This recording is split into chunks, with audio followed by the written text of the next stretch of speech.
Somebody asked me why as a doctor I chose this subject. मुझे क्या ज़रूरत थी इसके अंदर में?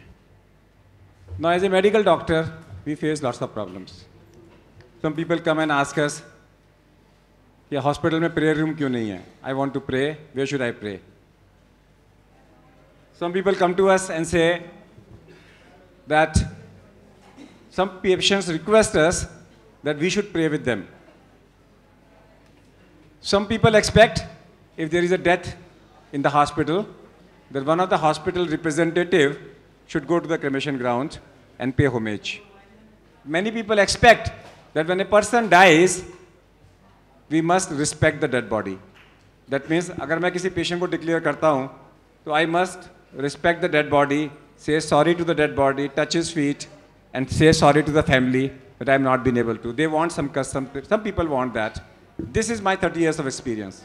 And many times I have annoyed people because I have heard their sentiments. And today, when there is a medical tourism, from every country people are coming. In India, we have 9 religions, and every religious person is getting admitted with us. We need to know their sentiments. If we listen to each one of them, we will come out with a white paper and try to circulate it to the medical community, at least to the medical community. This is what every religion expects from us when their patient is admitted, whether he becomes all right or not.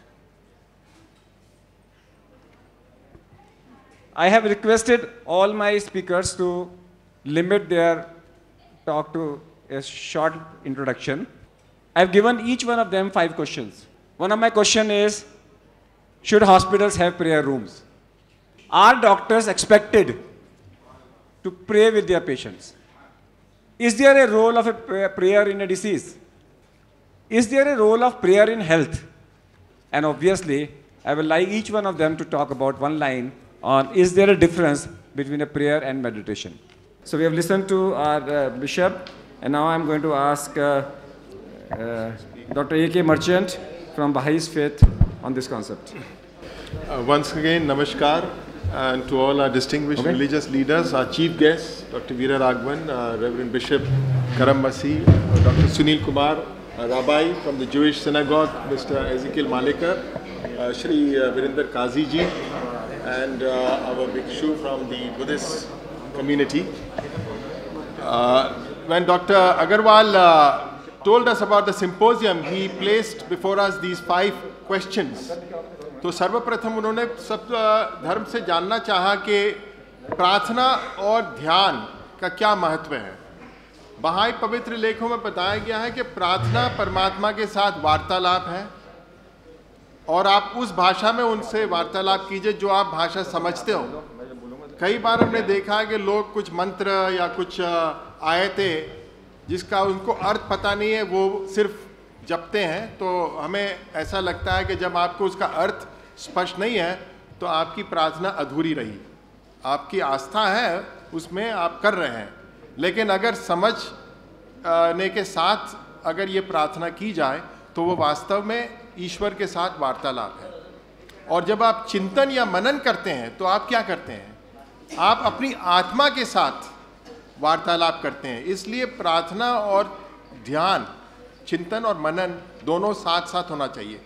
जल्दीबाजी में प्रार्थना की और आप बस अपने काम में लग गए तो आपको उस प्रार्थना का पूरा असर नहीं होगा, लेकिन उस प्रार्थना करने के पश्चात थोड़ा सा आप विचार करें कि मैंने जो शब्द, जो पवित्र शब्द का उच्चारण किया है और जिस परमेश्वर पे मैंने अपना ध्यान केंद्रित किया है तो मैंने क्या बताया। तो इसलिए एक मरीज़ के लिए भी, एक अस्वस्थ व्यक्ति के लिए भी जब आप प्रार्थना करते हैं तो वो ध्यान केंद्रित करते हुए उनके लिए कहिए। और जैसे अभी डॉक्टर अग्रवाल बता रहे थे तो उनके साथ बैठ के करते हैं तो उनके सबकॉन्शियस, अगर वो बेहोश भी है तो भी उन पर इसका असर पड़ेगा, क्योंकि प्रार्थना में एक बहुत महत्वपूर्ण शक्ति है। दूसरी बात ये है कि हर रोग का निवारण अगर हमारी आस्था परमात्मा में है तो सबसे पहले तो all healing comes from God. Have faith, faith is very important. जैसे अब आपने बताया पॉजिटिव और नेगेटिव, जो लोग पॉजिटिव तरीके से देखते हैं, उनका रवैया, उनके दृष्टिकोण पॉजिटिव है, उनको ज़्यादा जल्दी वो अपना स्वास्थ्य अच्छा होगा, उनके रोग चले जाएंगे और वो फिर से स्वस्थ हो जाएंगे। So that was second.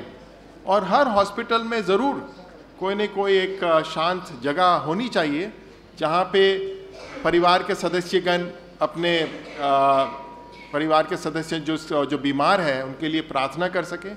और ये सभी कभी कभी मुझे लगता है कि शायद हॉस्पिटल में ये उन्होंने नहीं किया होगा। वो कहेंगे कि अगर हम एक कमरा करते हैं तो फिर लोग कहेंगे ये तो मेरे लिए सूटेबल नहीं है, मेरे धर्म के अनुसार मुझे कुछ तस्वीरें लगानी चाहिए या कोई प्रतिमा रखनी चाहिए।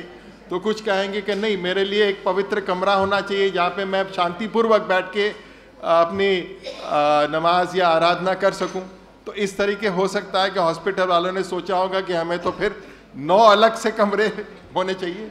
लेकिन जैसे हमारे बिशप साहब ने बताया कि आपके सेंट स्टीफेंस हॉस्पिटल में एक चैपल है जहाँ भी दूसरे धर्म के लोग को भी अधिकार दिया गया है कि आप भी यहाँ आके शांतिपूर्वक अपने अपने आस्था अनुसार प्रार्थना कीजिए।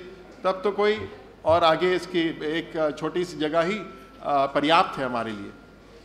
फिर आपने पूछा कि डॉक्टर्स को प्रार्थना करनी चाहिए। हाँ, ज़रूर पेशेंट्स के साथ करनी चाहिए, क्योंकि जब एक पेशेंट डॉक्टर के पास आता है तो डॉक्टर का स्वभाव, उनका रवैया, वो कितने प्रेम और कितने विनम्रता और उनको एक हौसला बढ़ाने के शब्दों के साथ अगर वो उनके साथ आदान प्रदान करता है तो 50% उनका हीलिंग तो वहीं हो जाता है।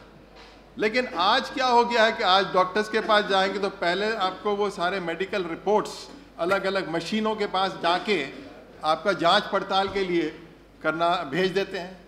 फिर वो रिपोर्ट्स देखते हैं बजाय के पेशेंट को कि आपके रिपोर्ट्स क्या देते हैं, ये आपने ब्लड टेस्ट कराया, यूरिन टेस्ट कराया, ये टेस्ट कराया, वो टेस्ट, उसके आधार पे वो फिर आपको स्वस्थ बनाने के लिए क्या दवाई प्रिस्क्राइब करेंगे या इंजेक्शन देंगे। तो आज भागदौड़ की दुनिया है, बहुत ही कम समय है लोगों के पास।